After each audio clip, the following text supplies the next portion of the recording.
सोमवार की सुबह निशा किचन में गर्मा गर्म चाय बना रही थी। उसकी आदत थी कि वो हमेशा अपनी बालकनी से सूरज की पहली किरण देखती थी, मगर आज जब वो कप लेकर बाहर आई तो उसका ध्यान नीचे पार्क की बेंच पर बैठे एक बूढ़े आदमी पर गया। वो हमेशा की तरह आज भी अकेला बैठा था, मगर एक अजीब बात थी। उसके हाथ में एक लाल गुलाब था जिसकी पंखुड़ियाँ वो धीरे धीरे एक एक करके तोड़ रहा था। निशा को यहाँ आए अभी 1 महीना ही हुआ था। नए शहर, नई नौकरी और हर तरफ अजनबी चेहरे। उसे इस खालीपन की आदत होने लगी थी। तभी उसके पति अमित पीछे से आए और प्यार से बोले, क्या हुआ? इतनी सुबह सुबह क्या सोच रही हो?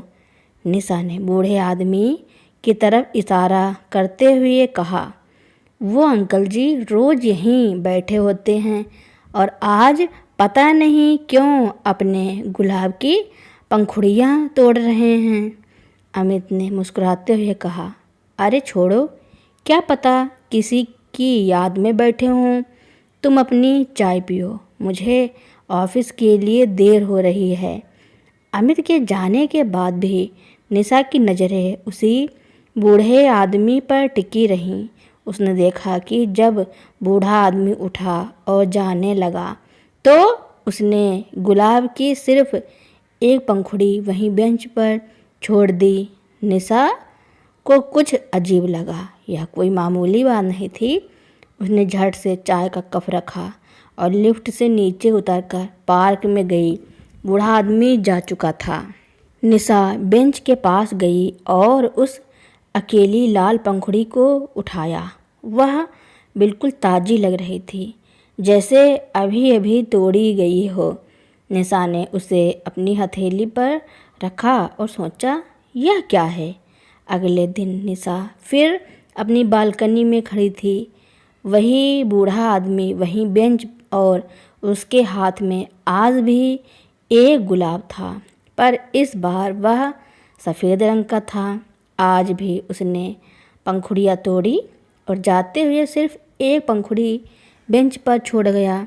निशा ने तय कर लिया कि वो आज फिर नीचे जाएगी। उसने वहाँ सफ़ेद पंखुड़ी उठाई और उसे अपनी मुट्ठी में बंद कर लिया। यह सिलसिला अगले कुछ दिनों तक चलता रहा।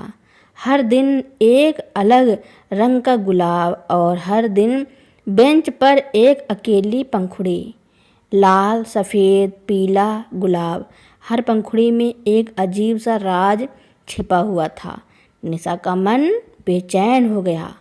एक हफ्ते बाद जब बूढ़ा आदमी बेंच पर बैठा था तो निशा ने हिम्मत करके उसके पास जाने का फैसला किया। जैसे ही वो उसके पास पहुंची, उसने देखा कि बूढ़ा आदमी आज भी एक गुलाब की पंखुड़ियाँ तोड़ रहा था, पर वो गुलाब मुरझाया हुआ था।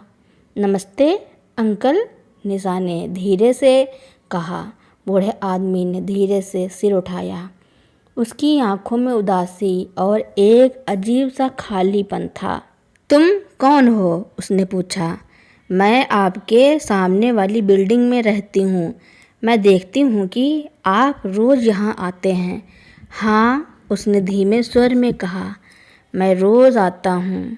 निशा ने फिर पूछा, और रोज़ ये पंखुड़ियाँ क्यों तोड़ते हैं और सिर्फ एक क्यों छोड़ देते हैं? बूढ़े आदमी ने एक लंबी सांस ली। यह मेरा बेटा करता था। उसके मरने के बाद मैं ये रोज़ करता हूँ। निशा का दिल बैठ गया। आपका बेटा? हाँ, उसका एक्सीडेंट हो गया था। जब मैं उसे अस्पताल देखने गया तो उसने अपनी मुट्ठी में एक गुलाब की पंखुड़ी बंद कर रखी थी। जब उसे होश आया तो उसने मुझे बताया कि उसे लगता है कि उसकी आत्मा किसी और के शरीर में चली गई है। उसके जाने के बाद मैं रोज़ ये पंखुड़ियाँ तोड़ता हूँ और ये देखता हूँ कि क्या कोई पंखुड़ी वापस आए और उसकी आत्मा का कोई निशान मुझे वापस मिले। मेरा बेटा अक्सर कहता था कि वो एक जासूस बनना चाहता था और पंखुड़ियाँ उसके लिए सबूत थी। निशा की आंखों में आंसू आ गए। उसने कहा, और ये अकेली पंखुड़ी जो आप रोज़ छोड़ देते हैं, यह उस उम्मीद का प्रतीक है कि शायद किसी दिन कोई पंखुड़ी मुझे उसके पास ले जाए। उसने कहा। अगले दिन निशा ने अपने पति अमित को सारी बात बताई। अमित भी सुनकर दुखी हुआ। अरे बेचारे अंकल, कितना दुख है उनके दिल में। हमें उनकी मदद करनी चाहिए। क्या मदद करेंगे? निशा ने पूछा। वो तो अपने बेटे की यादों में खोए हैं। नहीं, अमित ने कहा, यह कहानी इतनी सीधी नहीं है। कोई बेटा अपने पिता से ऐसा नहीं कहता। कुछ और राज है जो वो छुपा रहा है। दोनों ने मिलकर उस बूढ़े आदमी के बेटे के बारे में जानकारी जुटानी शुरू कर दी। उन्होंने पुलिस से संपर्क किया, अखबारों में खबर पढ़ी और उस अस्पताल का पता लगाया जहां उसका इलाज हुआ था। उन्हें पता चला कि वो बूढ़ा आदमी जिसका नाम रमेश था, वह बहुत अमीर व्यापारी था और उसका बेटा जिसका नाम आकाश था उसी के व्यापार में काम करता था। मगर कुछ दिनों से उसके बेटे ने खुद को अकेला कर लिया था।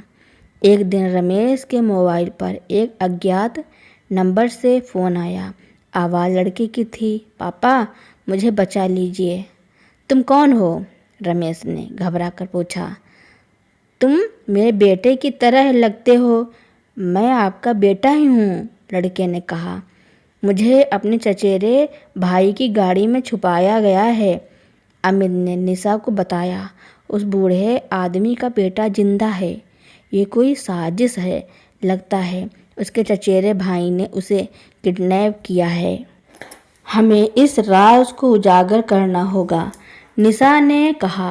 हमें पता लगाना होगा कि वो कहाँ है। निशा और अमित ने मिलकर एक प्लान बनाया। उन्होंने बूढ़े आदमी को बताया कि वे उसके बेटे को ढूंढने में उसकी मदद करेंगे। उन्होंने उसे कहा कि वो रोज़ उसी पार्क में बैठे रहें और किसी से बात ना करें।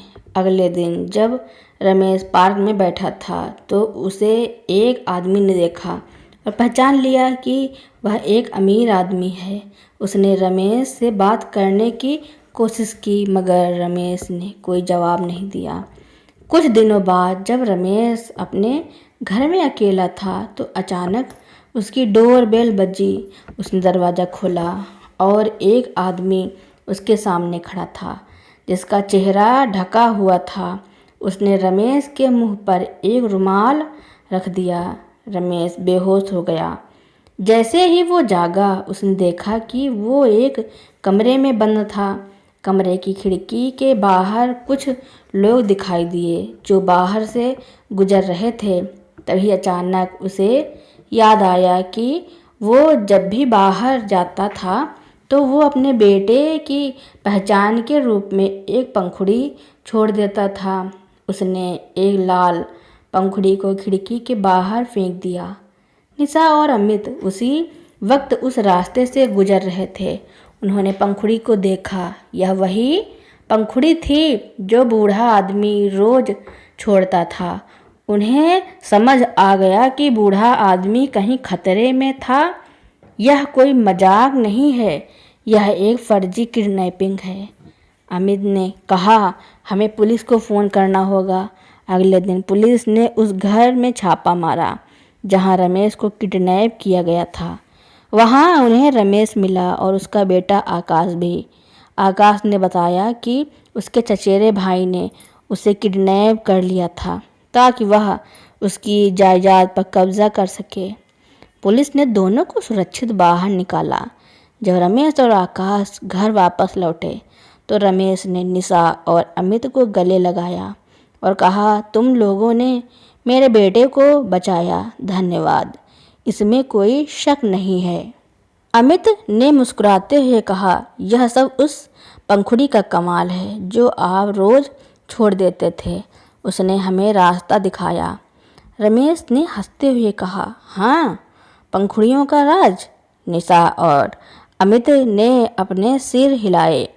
अब वो समझ गए थे कि बूढ़ा आदमी क्यों रोज एक पंखुड़ी छोड़ता था। यह कोई जासूसी का खेल नहीं था, यह सिर्फ एक पिता और बेटे का प्यार था जो उन्हें वापस मिला। रमेश और आकाश के घर वापस आने के बाद सब कुछ सामान्य हो गया, मगर एक दिन निशा को अपने घर की छत पर कुछ अजीब लगा। वहाँ एक पुराना जला हुआ कागज़ का टुकड़ा पड़ा था। पहले तो उसने इसे नज़रअंदाज कर दिया, लेकिन जब उसने उसे पलट कर देखा तो उसकी आंखें चौड़ी हो गईं। उस पर कुछ अजीब से चिन्ह बने हुए थे जो किसी तरह के नक्शे जैसे लग रहे थे। निशा ने उस कागज़ को अमित को दिखाया। यह क्या है?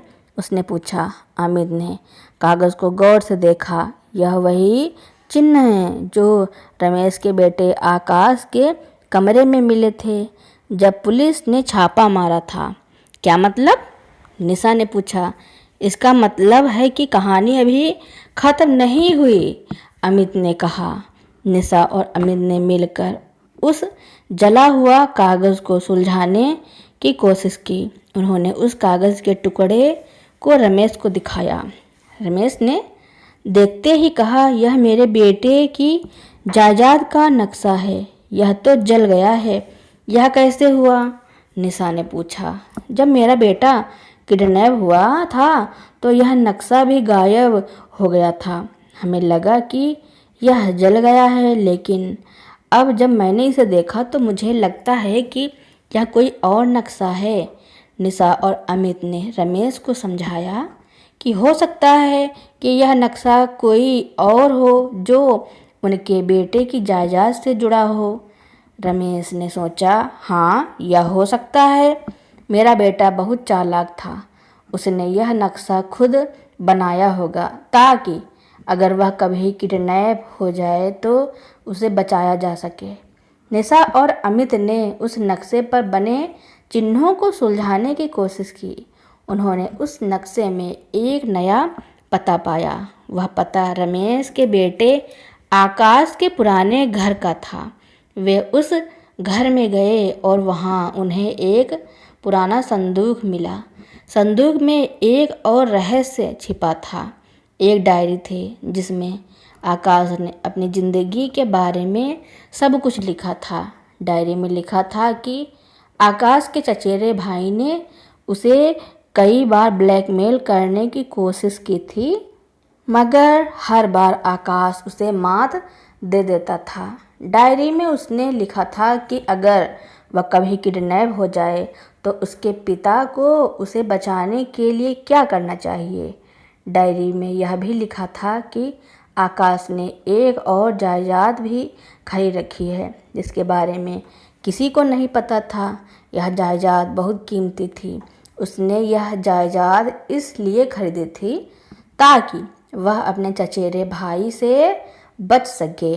निशा और अमित ने डायरी में लिखी सारी जानकारी पुलिस को दी। पुलिस ने उस जायदाद का पता लगाया और वहाँ उन्हें आकाश का चचेरा भाई और उसके साथी मिले। पुलिस ने उन सभी को गिरफ्तार कर लिया। रमेश और आकाश ने निशा और अमित का बहुत धन्यवाद दिया। रमेश ने कहा, तुम लोगों ने मेरे बेटे को बचाया और मेरी जायदाद को भी। यह सब आपकी पंखुड़ियों का कमाल है। निशा ने मुस्कुराते हुए कहा, उसने हमें रास्ता दिखाया। तो दोस्तों, मेरी कहानी सुनने के लिए आपका बहुत बहुत धन्यवाद। ऐसे ही नई नई कहानियाँ सुनने के लिए मेरे चैनल को लाइक, कमेंट, शेयर, सब्सक्राइब एवं बेल आइकन का बटन दबाना ना भूलना ताकि मेरी नई नई कहानियाँ आप तक पहले ही पहुँचती रहें।